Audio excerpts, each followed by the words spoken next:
जय श्री रामचरितमानस लवकुश कांड भाग 3। કૈટભ રાક્ષસ મૂર્છા વળતા સ્વસ્થ થયું ત્યારે તેમને બધાને લડતા જોયા. તે તુરંત જ પોતાના ભાઈ જાંબકની મદદ લઈ પાછો લડવા ઉતર્યો.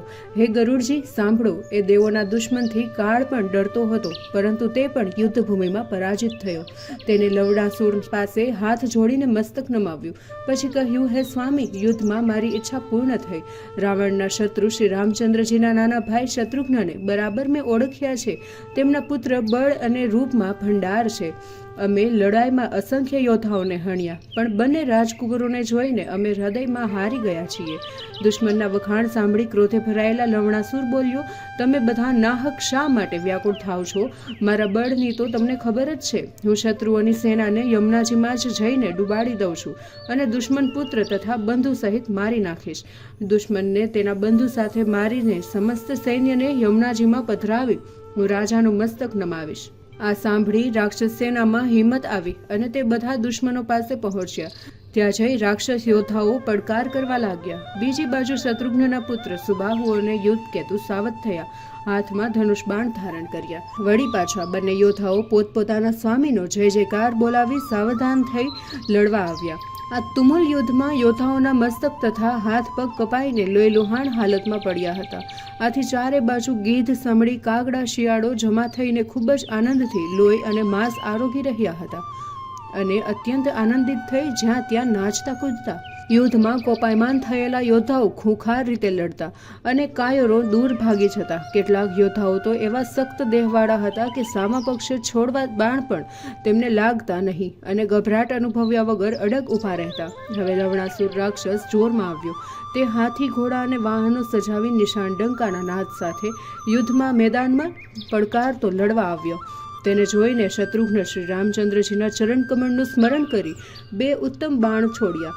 બાણ વાગતાની સાથે જ લવણાસુરના અંગો છેદાતા તે એટલો બધો વ્યાકુળ થયો કે ભયંકર ચિત્કાર કરતો ધરતી પર ઢળી પડ્યો. ભયંકર નિશાચરોનો વધ થતો જાણી પ્રસન્ન થયેલા દેવતાઓ આકાશમાં વિમાનો પર ચડી ચડીને આવ્યા અને દુદુંભીના નાદ વગાડી ફૂલો વરસાવવા લાગ્યા અને જય જયકાર કરતા કહેવા લાગ્યા, હે નાથ, આમ અમે સર્વ દુઃખથી મુક્ત થઈ ગયા. સર્વ દેવતાઓ વારંવાર જયનાદ કરતા અને વેદ મંત્ર ભણીને આશીર્વાદ આપવા લાગ્યા. ત્યારે લવણાસુર દીન બની ગયો હતો. કૈટભે કિલકારી કરી પ્રચંડ ગર્જના કરી અને એક વજનદાર શીલા ઉપાડી લાવ્યો. તે શીલા સુબાહુ પર ફેંકવા જતો હતો ત્યાં જ સુબાહુએ લેતો જા એમ પડકાર કરીને એક સામટા 100 બાણ છોડ્યા. અધમની ભુજા છેદી નાખી. તો તેને સુબાહુને જોઈને મોં ખૂબ જ પહોળું કરી દોડ્યો. ત્યારે સુબાહુ પોતે જાય ત્યાં જ ધનુષની પણજ ખેંચીને બાણ ગોઠવીને કાન સુધી પણજ ખેંચી એક બાણ છોડ્યું. એ બાણથી તેનું મસ્તક કપાઈ ગયું અને ધડ નીચે પડ્યું. આથી દેવરાજ ઇન્દ્ર સ્વર્ગમાંથી ત્યાં દોડી આવ્યા અને હાથ જોડીને કહેવા લાગ્યો કે હે તાત, આપે મને તથા સર્વ દેવતાઓને સનાથ કર્યા છે. હું આપની સ્તુતિ કરું છું. આમ કહી ઇન્દ્રએ ફરી સ્તુતિ તથા પ્રાર્થના કરી અને ઘણા આશીર્વાદ આપ્યા. દેવતાઓ સહિત ગુરુ બૃહસ્પતિ જ્યાં યજ્ઞ મંડપ હતો ત્યાં આવ્યા અને આદર સહિત સર્વ સમાચાર શ્રી રામચંદ્રજીને સંભળાવ્યા. લવણાસુરનો વધ થવાની અને યુદ્ધભૂમિમાં વિજય સાંપડવાથી શત્રુઘ્નજીએ 2 સુંદર નગરો રચાવીને બંને પુત્રોને ત્યાં રાજ્ય સોંપ્યું. મથુરા નગરનો યશ સંસાર સારી પેઠે જાણે છે અને બીજા વિદિત નગરનો મહિમા વેદોએ ગાયો છે. બળ, બુદ્ધિમાં અને વયમાં મોટા સુબાહુને મથુરાનો રાજા બનાવ્યો અને બીજા પુત્ર યુપકેતુને વિદિત નગરીનો રાજા બનાવ્યો. પુત્રને આશીર્વાદ આપી નગારા વગાડ્યા. એવામાં પોતાની સાથે અશ્વમેઘ યજ્ઞના અશ્વને દક્ષિણ દિશામાં જતો જોયો. એટલે પોતાના બંને પુત્રો પાસે મંત્રીઓને રાખી પોતે સર્વ સેના લઈ યમુનાજીના જળમાં ઉતર્યા. અશ્વમેઘ યજ્ઞનો અશ્વ પણ ઉતરીને સામે પાર પહોંચી ગયો. યમુનાજીના ચરણને વંદન કરી સર્વસેના પેલા અશ્વ સાથે આગળ વધતા લાગી હતી અને અંતરિક્ષમાં દેવતાઓ ચતુરંગીની સેનાને જોઈ પ્રસન્ન થઈ ફૂલો વરસાવવા લાગ્યા. સર્વસેના અશ્વમેઘ યજ્ઞના અશ્વ સાથે જ્યાં વાલ્મીકી મુનિનો આશ્રમ હતો ત્યાં નજીક આવી પહોંચ્યા. આ આશ્રમમાં સીતાજીના પરાક્રમી પુત્ર લવ અને કુશ રહેતા હતા, જેમની ભુજાઓનો પ્રતાપ સૂર્ય સમાન તેજસ્વી હતો. આ પ્રતાપી કુમારોએ પેલા અશ્વમેઘ યજ્ઞના અશ્વને શણગારેલો ઘોડો આવતો જોયો ને તેના મસ્તક પર બાંધેલું ભોજપત્ર જોયું અને તેમને ઉત્સુકતાથી પત્ર વાંચ્યો. પછી તે અશ્વને એક ઝાડના થડ સાથે બાંધી દીધો. આ જોઈ સેનાના યોદ્ધાઓ ત્યાં દોડી ગયા અને જ્યાં બંને કુમારો અક્કડ થઈને બેઠા હતા, યજ્ઞના અશ્વને ઝાડ સાથે બંધાયેલો જોઈને એ બંને કુમારો બાળક બુદ્ધિ સમજીને તેને ક્રોધ રોકી દીધો અને નિરાતે બેઠેલા કુમાર લવ અને કુશને કહ્યું, હે બાળકો, તમે અમારા ઘોડાને કેમ બાંધ્યો છે? તે છોડીને અમને સોંપી દો, પછી તમારા ઘરે ચાલ્યા જાઓ. તમારા માતા પિતાને ધન્ય છે કે જે તમારા જન્મદાતા છે. આ સાંભળી બંને કુમારો બોલી ઉઠ્યા, તમે યુદ્ધ કરવા નીકળ્યા છો કે ભીખ માગો છો? આથી તો ક્ષત્રિય કુળને કલંક લાગે. તમે માગણી કરી ક્ષત્રિય કુળને કલંક ન લગાડો. શૂરવીરો યુદ્ધમાં જ શોભે છે. જો તમારામાં લડવાની તાકાત ન હોય તો ઘોડાને છોડીને લઈ જાઓ. આવા કઠોર વચનો કુમારના સાંભળીને યોદ્ધાઓ ક્રોધે ભરાઈને તેમને પકડવા ગયા, તો લવ કુમારે તેમને બાણો છોડીને તેના શરીરને જર્જરિત કરી નાખ્યા. બંને કુમારોમાં આવું પરાક્રમ જોઈ શત્રુઘ્નજી તેમની પાસે જઈને કહેવા લાગ્યા, હે હંસ સમાન મુનિ બાળકો, તમે ક્રોધ ત્યજી દો, અમારા ઘોડાઓને છોડીને અમને સોંપી દો, તો પ્રભુ તમારા પર પ્રસન્ન થઈને તમારો જન્મ સફળ કરી દેશે. આ સાંભળી લવ અને કુશ બંને ભાઈઓએ કહ્યું, હે રાજન, આપનું શુભ નામ શું છે? ક્યાં નગરના અધિપતિ છો?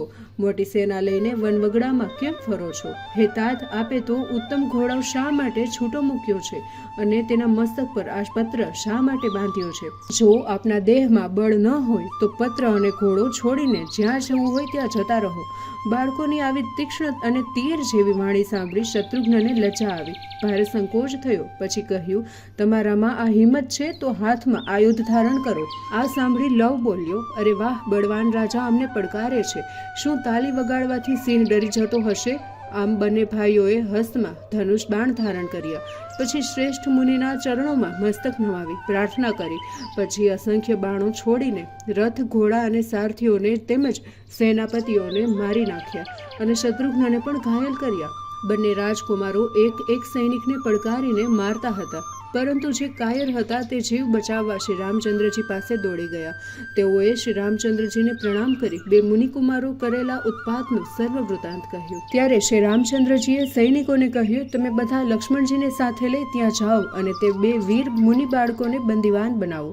બંને બાળકોને મારશો નહીં, નગરમાં લઈ આવો, કારણ કે ઋષિના બાળકોને મારવા ઉચિત નથી. લક્ષ્મણજી તેઓની સાથે બીજી સેના લઈને લડવા ચાલ્યા. કેટલીક વારે લક્ષ્મણજી સેના સહિત જ્યાં લવકુશ હતા ત્યાં આવ્યા અને ખુવારી કરીને તેમને આ પાસે બોલાવ્યા. લક્ષ્મણજીએ જ્યાં ધનુષ બાણ લઈને બેઠેલા બંને કુમારોને જોયા ને તેમને કરેલી ખુવારી નજરે પડી તો તેમને ક્રોધ વ્યાપ્યો. છતાં સંયમ રાખીને બોલ્યા, હે મુનિકુમારો, તમે જીવ વહાલો હોય તો તમારા સ્થાને જતા રહો, કારણ કે સૂર્યવંશ દેવો તથા બ્રાહ્મણોનું રક્ષણ કરે છે. હે તાત, તમે સત્વરે મારી નજરથી દૂર થાવ, કારણ કે જેમ જેમ તમને જોઉં છું તેમ તેમ મારામાં ક્રોધ વ્યાપે છે. લક્ષ્મણજીના વિનયભર્યા વચન સાંભળી બંને બહાદુર કુમારો હસ્યા અને કહેવા લાગ્યા, આપ આપના નાના ભાઈ શત્રુઘ્નની હાલત જોઈ અહીં આવ્યા છો, તેમ ચાલ્યા જાઓ. આ સાંભળી લક્ષ્મણજી બોલ્યા, અરે મૂર્ખ બાળકો, તમારે જીવતા રહેવું હોય તો તમારા સહાયકોને બોલાવી લાવો, કારણ કે તમને નાના જોઈ લડવું તે યોગ્ય નથી. આ સાંભળી કુશને એટલા બધો ક્રોધ વ્યાપી ગયો કે તેને ધનુષની પણજ ખેંચી કઠિન બાણ ગોઠવી ધનુષનો એવો ટંકાર કર્યો કે પૃથ્વી કંપવા લાગી અને શેષજીની વ્યાકુળતાનો પાર ન રહ્યો. કુશે પછી તો બાણનો વરસાદ વરસાવ્યો, તેથી સૂર્ય પણ ઢકાઈ ગયો. દુશ્મનનું બળ જોઈને ક્રોધે ભરાયેલા લક્ષ્મણજી રથમાંથી ઉતરી કુમારોની સામે જઈને ઊભા રહ્યા. હે ગરુડજી, હવે લક્ષ્મણજી પણ ધનુષ હાથમાં લઈ બાણો છોડીને કુમારોના બાણોને અધવચ્ચે જ છેદી નાખવા લાગ્યા. તો પણ કુમારો હિંમત ન હારતા વધારે ને વધારે પરાક્રમ બતાવવા લાગ્યા. આથી રોષે ભરાયેલા લક્ષ્મણજીએ કુશ પર ગદાનો પ્રહાર કરતા તે કુશને પૃથ્વી પર પછડાયું. પોતાના ભાઈ કુશને ધરતી પર બેશુદ્ધ પડેલો જોઈ લવકુમાર લક્ષ્મણજી તરફ ધસી આવ્યા અને ધનુષ બાણ ગોઠવી લક્ષ્મણજીના હૃદયમાં માર્યું. પછી મહાબળવાન લક્ષ્મણજીએ કંઈ જ અસર ન થઈ. હવે લક્ષ્મણજી અને લવ એકબીજાને પડકાર કરતા હાથોહાથની લડાઈમાં મલ્લયુદ્ધ કરવા આવ્યા. બંને ખૂબ જ જનૂનથી લડતા હતા, પડતા આખડતા હતા, તોય તુરંત જ વીજળી વેગે ઉઠીને તેઓ લડવા લાગ્યા. લક્ષ્મણજી વ્યાકુળ થયા કે આમ યુદ્ધનો અંત આવશે નહીં. વળી તેમને અંગદની સેનાને હણાયેલી નજરે જોઈ અને મહાહત્યાકાંડ થયેલો જોઈ લક્ષ્મણજીએ કરુણા નિધાન શ્રી રામચંદ્રજીનું સ્મરણ કરી એક બાણ લવ ઉપર છોડ્યું. તે લાગતા જ લવ બેશુદ્ધ થઈને ત્યાં જ ઢળી પડ્યો. પહેલા કુશ જે બેશુદ્ધ પડ્યો હતો તેને માતા સીતાજી તથા ગુરુજીના ચરણ કમળનું સ્મરણ કર્યું. તેથી તેને શુદ્ધિ આવતા તે ઉઠ્યો. ત્યાં લવને અચેત પડેલો જોયો. તે બહુ જ દુઃખી થયો. પછી તેને લક્ષ્મણજી સાથે યુદ્ધ કરવા તત્પર થયો. તેને ક્રોધાવેશમાં લડતા તૈયાર થયેલો જોઈને લક્ષ્મણજીએ બાણ સાથે કુશને પણ સામે ધસ્યા અને તેના પર બાણ છોડવા માંડ્યા. પણ તે કુમાર સામા બાણો છોડીને સર્વ બાણોને અધ વચ્ચે જ કાપી નાખતા. બંને કુમારોના પરાક્રમ જોઈને લક્ષ્મણજીને મનમાં વિચાર્યું કે જાનકીજીના ત્યાગને લીધે હું ખૂબ જ વ્યાકુળ થઈ ગયો છું. વળી આવા નાના બાળકોને પણ હું જીતી શકતો નથી, તો મારે માટે જીવવું હવે નકામું છે. કુશ હવે મુનિએ મંત્રીને આપેલું બાણ મારવા લીધું. આ દિવ્ય બાણ છૂટે તો ત્રણે લોકમાં હાહાકાર મચાવી દે. આ મોહનાસ્ત્ર નામના બાણની મહત્તા બ્રહ્મા, વિષ્ણુ અને શિવજી સારી રીતે જાણતા હતા. ક્રોધે ભરાયેલા કુશ દિવ્ય બાણ લક્ષ્મણજીના અંતરમાં તાકીને માર્યું અને તે લાગતા જ લક્ષ્મણજી બેશુદ્ધ થઈ ધરતી પર ઢળી પડ્યા. લક્ષ્મણજીને મૂર્છિત પડેલા જોઈ આખી સેના ગભરાઈને વેર વિખેર થઈ ગઈ. તે બધા તરત જ અવધપુરીમાં શ્રી રામચંદ્રજી પાસે વિલે મોઢે નમન કરીને ઊભા રહ્યા. પછી ડરતા ડરતા સેનાનો વધુ સંહાર થવાની અને લક્ષ્મણજીને બાણ વાગવાથી બેશુદ્ધ થયેલા હોવાથી બંને કુમારોના પરાક્રમની પ્રબળતાની હકીકત કહી. હે પ્રભુ, બંને મુનિ કુમારો જે પ્રચંડ યુદ્ધ કરીને સેનાનો નાશ કર્યો છે તે બધું અમે નજરે નિહાળ્યું. હે નાથ, પણ એ બંને કુમારો સર્વ પ્રકારે આબેહૂબ આપના જેવા જ લાગે છે. તેના માથા પર સુંદર જટા છે અને વલ્કે ધારણ કર્યા છે. તેઓ લડવામાં એટલા બધા કુશળ છે કે તેનું વર્ણન થાય તેમ નથી. આ સાંભળી ભરતે અત્યંત વ્યાકુળ થઈને શ્રી રામચંદ્રજીને કહ્યું, સીતાજીના ત્યાગનું વિધાતાએ આ ફળ આપ્યું છે, માટે આપ પ્રભુ જાતે જ જઈને બંને પરાક્રમી કુમારોને જુઓ. પ્રભુ શ્રી રામચંદ્રજીએ કહ્યું, હે ભાઈ, તમે વ્યર્થ હિંમત હારી ગયા છો. હમણાં જ હું ત્યાં જાઉં છું, માટે હાથી, ઘોડા અને રથ સાથે સેના તૈયાર કરો. યજ્ઞ ભલે અટકી રહ્યો હોય, હું જાતે જ જઈને એ મારા નાનકડા દુશ્મનોને હું જોઈશ. મારા ધાર્યા પ્રમાણે એ મુનિકુમારો રાવણના દુઃખદાયી બાળકો જ હોવા જોઈએ. પ્રભુના આવા કઠોર વચન સાંભળી ભરતજી શરમાયા. એટલે રામચંદ્રજીએ તેને અનેક પ્રકારે બિરદાવ્યા. પછી પોતાને સહાય કરતા જામવંત, સુગ્રીવ, વિભીષણ, દ્વિવિધ, મયંદ, નીલ, નલ તેમજ પવનપુત્ર હનુમાનજી તથા અંગદ આદિ કે જે ઘણા સમયથી મિત્રો હતા તે સર્વને પણ તાબડતોબ બોલાવી લીધા. પછી ભરતજીને કહ્યું, દુશ્મનોને મારી લડાઈનો અંત લાવી હે તાત, તમે ત્યાં જઈને લક્ષ્મણ તથા શત્રુઘ્ન બંને ભાઈઓને લઈ આવો. શ્રી રામચંદ્રજીના આદેશથી ભરતજીએ માથું નમાવી સજ્જ થયેલી સેનાઓને સાથે લઈને યુદ્ધ કરવા ચાલી નીકળ્યા. તેમના હૃદયમાં ક્રોધની જ્વાળા ભભૂકી ઉઠી હતી, પરંતુ ત્યાં જઈને યુદ્ધ સ્થળે લોહીની નદી વહેતી જોઈ યોદ્ધાઓ ડરી ગયા અને તેમને યુદ્ધમાં જીતવાની આશા જ છોડી દીધી. બીજી સેના યુદ્ધ કરવા આવેલી જોઈ સીતાજીના બંને બાળવીર પુત્રો લવ તથા કુશ યુદ્ધે ચડવા મેદાનમાં આવી પહોંચ્યા. તેમને જોઈને સેનાના આવેલા રીછો તથા વાનરો ડર્યા. એટલે હનુમાનજીએ બંને કુમારો પાસે જઈને બોલ્યા, જેમણે તમને જન્મ આપ્યો છે તે જન્મદાતા માતા પિતા ધન્ય છે. તમે બંને ઘણા જ પરાક્રમી અને ઉત્તમ પુરુષો છો. તમે જો તમારું હિત ચાહતા હોય તો અત્યારે જ તમે ઘરે જાઓ. લડાઈ ન કરવાની હનુમાનજીની શિખામણ સાંભળી લવ અને કુશ અત્યંત ક્રોધ કરી હનુમાનજીને કહેવા લાગ્યા, હે ભાઈ, જો તમારામાં લડવાની ત્રેવડ ન હોય તો જ્યાંથી આવ્યા છો ત્યાં જ સીધાઓ. અમે કોઈ કાયરને ક્યારેય મારતા નથી. બંને કુમારોના શૂરવીરતા ભર્યા વચન સાંભળી હનુમાનજીએ કહ્યું, હે બાળકો, તમને તમારા બળનું અભિમાન છે તો તમારા ધનુષ બાણ સંભાળો.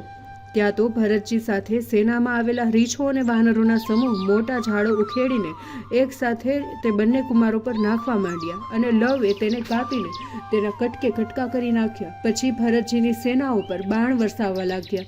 લવ અને કુશ પડવારમાં જ તે આવતા બાણોને પોતાની સાથે અધવચ્ચે જ કાપી નાખતા. પછી તો ક્રોધે ભરાયેલા લવે પુષ્કળ બાણો વરસાવી ભરતજીની સેનાના સર્વ યોદ્ધાઓને મારી ધરતી પર ઢાળી દીધા. યુદ્ધભૂમિમાં ઠેર ઠેર લોહી અને માંસ પડેલા જોઈ ત્યાં કઠોર ગીધો તથા કંક પક્ષીઓ ઉડીને આવી લોહી તથા માંસનું ભક્ષણ કરતા. ભૂત તથા પ્રેતો લોહીના માંસની ઉજાણી કરવા લાગ્યા. તે નાચી કૂદી આનંદ વ્યક્ત કરતા હતા. ઘણી ડાકીનીઓ પણ પ્રસન્ન થઈ આમ તેમ ફરતી હતી. શાકીનીઓ લોહીમાં સ્નાન કરતી ખુશ થતી. કાલિકાઓ પોતાની લાંબી જીભના લપકારા કરતી બંને હાથ વડે શવોને ખેંચતી હતી તથા શિવજીના પ્રેતગણો શવોમાંથી આંતરડા ખેંચીને કાઢી માળાની જેમ ગળામાં લપેટતા હતા. ઉમળકાભેર લોહીનું પાન કરતા મહાદેવજીના સાનિધ્યમાં રહેલા ભૂતો પણ અહીં આવીને મરેલા હાથીઓના ખાલ ખેંચતા અને વહેતાલો મરેલા હાથીઓની સૂંઢને હાથમાં લઈને તેમાંથી વહેતું લોહી પીને સંતોષ કરતા હર હરનો નાદ કરતા. લવ અને કુશ બેઉ ભાઈઓ ઘોર યુદ્ધ કરી બળવાન વાનરોને જીતી લીધા એટલે ભરતજી વિધાતાને કોપેલા સમજીને યુદ્ધ કરવા દોડી આવ્યા. મોટા ભાગના રીછો તથા વાનરો ઘાયલ થઈને પડ્યા હતા. એક ધારા બાણો વરસાવી તેઓ ખૂબ જ ભયભીત થયા અને વ્યાકુળ થઈ ગયા. ત્યાં આવેલા ભરતજીએ જામવંત, અંગદ, હનુમાનજી વગેરેને પાસે બોલાવ્યા. તેઓને ભરતજીએ આજ્ઞા આપી કે તમે બધા વિભીષણજી સાથે જઈ આપણા દુશ્મન આ બંને કુમારોને ગમે તે પ્રકારે મારીને મારી પાસે પકડી લાવો.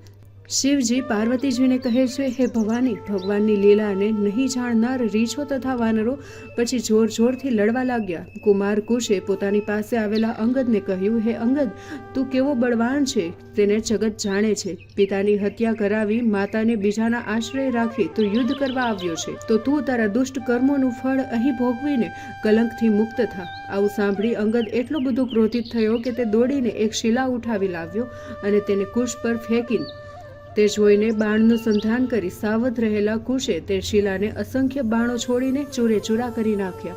આખી અંગદે જે બળનું અભિમાન હતું તે ઓસરી ગયું, પરંતુ તેનો ક્રોધ વધારે ભભૂકી ઉઠ્યો. અંગદને હજુ પણ ક્રોધિત થયેલો જોઈ તેની સાથે રહેલા નીલ પણ દાંત કચડાવવા લાગ્યો અને કુશ જેવા તેમને બાણ ચલાવવા માંડ્યા કે તુરંત જ બંને આકાશમાં ઉડી ગયા. થોડી વાર પછી પૃથ્વી પર આવીને તેઓ લડવા લાગ્યા. આવી રીતે ઘણા બળવાન વાનરો લડતા લડતા આકાશમાં ઉડી જતા અને પાછા પૃથ્વી પર આવીને બંને કુમારો સાથે લડવા લાગતા. તો લવ અને કુશ પડકાર કરીને તેમના પર બાણો વરસાવતા. પવન કદાચ ચલાયમાન થાય તો પણ તે ધરતી પર પડતો નથી. તેમ અંગદ અને નીલ લડતા લડતા વારંવાર આકાશમાં ઉડી જતા અને પાછા ધરતી પર લડવા લાગતા. પરંતુ લવ અને કુશ યુદ્ધમાં હારતા ન હતા. અંગદ અને નીલે થાકીને પરમાત્માનું સ્મરણ કર્યું, હે પરમાત્મા, હવે અમારી શરણાગતિ સ્વીકારો. અમે આપને શરણે આવી રહ્યા છીએ. હે પરમાત્મા, અભિમાનના અંધ અમે ચરાચર સ્વામીને ઓળખી ન શક્યા. ત્યારે લવ અને કુશે 5 બાણ છોડીને બંને વાનરોને વીંધી નાખ્યા. પછી દીન સમજીને હસીને તેમને છોડી મૂક્યા. બંને વાનરો વ્યાકુળ હાલતમાં ભરતજીના ચરણમાં આવીને પડ્યા. ભરતજીએ જોયું તેઓ એટલા બધા ગભરાઈ ગયા કે તેને જોઈને પોતાના દેહનું ભાન ન રહ્યું. અંગદ અને નીલની અવદશા જોઈને જામવંત, હનુમાન, સુગ્રીવ આદિ વાનરો વૃક્ષો અને પર્વતો ઉખેડી ઉખેડીને યુદ્ધ કરવા લાગ્યા. બળવાન વાનરોએ વળી પાછા તૈયારી કરીને સામા લડવા આવતા તો કુશને ખડખડાટ હસવું આવતું. તેમણે તેના નાના ભાઈ કુમાર લવને કહ્યું કે આપણે આજે આ જનુને ચડેલા રીછો તથા વાનરોને ભગાડી મૂકી ભરતજી સાથે લડીને યુદ્ધમાં વિજય મેળવીશું. આ કુશ અને લવ તો પ્રભુ શ્રી રામચંદ્રજીના પરાક્રમી પુત્રો હતા. તેમને યુદ્ધમાં જે પરાક્રમ બતાવ્યું તેનું સંપૂર્ણ વર્ણન તો સરસ્વતી તથા શેષનાગ પણ કરવા અસમર્થ છે. શિવજીએ પાર્વતીજીને કહ્યું કે હે ઉમા, તેમના ચરિત્ર સાંભળી તમે આશ્ચર્ય મુગ્ધ થઈ જશો. આ બંને પરાક્રમી કુમારો યુદ્ધભૂમિમાં એવા શોભતા હતા કે તેમની શોભા નિહાળી સેનાના શૂરવીર તેમજ બળવાન વાનરો અને રીછો પણ શર્મને માર્યા નીચું જોઈ રહ્યા. હવે પોતાનું વધુ પરાક્રમ બતાવ્યું ત્યારે લવ અને કુશે પુનઃ અસંખ્ય બાણો છોડી વાનર સેનાપતિ સુગ્રીવ આદિ વાનરોને ઘાયલ કરી રણમાં રોડી નાખ્યા. યુદ્ધભૂમિમાં આખી વાનર સેના ઘાયલ થતી, શુદ્ધિ ગુમાવતી, વ્યાકુળ થતી ધરતી પર ઢળી પડી. લગભગ બધા જ વાનરો ઓછા વધતા ઘાયલ થયા અને ચિત્કાર કરવા માંડ્યા. આથી ક્રોધે ભરાયેલા ભરતે કુમાર લવની છાતીમાં એક બાણ માર્યો. લવને બેભાન અવસ્થામાં પડેલા જોઈ ક્રોધે ભરાયેલા કુશે ધનુષ બાણ છોડ્યું. પણછને કાન સુધી ખેંચી એક પછી એક 100 બાણ ભરતજીની છાતીમાં માર્યા. ભરતજીને મૂર્છિત અવસ્થામાં પડેલા જોઈ કુશે પોતાના ભાઈ લવને હૃદય સાથે ચાપ્યા અને મસ્તક પર હાથ ફેરવ્યો. બંને ભાઈઓ માતા તથા ગુરુજીના ચરણનું સ્મરણ કરી યુદ્ધમાં વિજય મેળવી ગૌરવથી ઊભા રહ્યા. એવામાં શ્રી રામચંદ્રજીએ ખબર લેતા મોકલેલા 4 દૂતો ત્યાં આવ્યા. તેમને યુદ્ધભૂમિમાં ભરતજીની સેનાની અવદશા જોઈ, ત્યાં લોહીની નદીઓ વહેતી જોઈ અને તેઓ ખૂબ જ ડરી ગયા. આ નદીના પ્રવાહમાં હાથી, ઘોડા, રથના શબો તણાતા જોયા.